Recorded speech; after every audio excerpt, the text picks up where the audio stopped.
ရုပ်ရှင်မင်းသားများစုကသူတို့ရဲ့နုပညာတက်တန်းတစ်လျှောက်လုံးလူအများစိတ်ဝင်စားမှုရအောင်အပြေးလွှားစ조사လေးရှိကြပေမဲ့ကီလီယန်မာဖီကတော့အဲ့ဒီအာရုံစိုက်ခံရမှုတွေမီဒီယာတွေကိုရှောင်ဖယ်ရင်းနဲ့ပဲ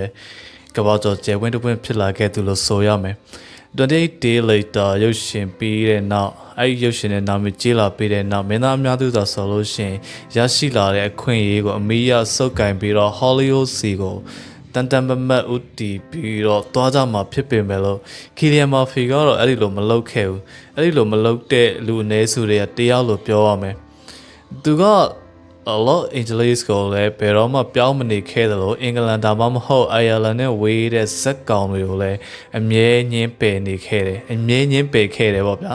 ဒါအပြင်တက်နိုင်တဲ့မြမီဒီယာတွေနဲ့လည်းဝေးမှာပဲနေခဲ့ပြီးတော့ဇက်ရုပ်အသေးစားလေးတွေပြဇက်အသေးစားလေးတွေပြီးတော့ဒီအိုင်ယာလန်producer တွေထုတ်လုပ်တဲ့ရုပ်ရှင်တွေမှာပဲတရုပ်ဆောင်ရင်းနဲ့အချိန်ကုန်ဆုံးခဲ့တာများတယ်ဒီလိုပြင်လောကမှာရောရုပ်ရှင်ထဲမှာပရိသတ် attention ရအောင်တမင်လို့ယူနေတာမျိုးမရှိတဲ့ကီလီယန်မာဖီရဲ့အကြောင်းကိုမပြောခင်ကျွန်တော်ကြည့်ဘူးသမျှရုပ်ရှင်တွေထဲကမှကြိုက်ဆုံးတဲ့ရှင်တဲ့အရောက်ဆုံးသူ့ရဲ့ဇာတ်ကားတွေကိုပြောရမယ်ဆိုလို့ရှင်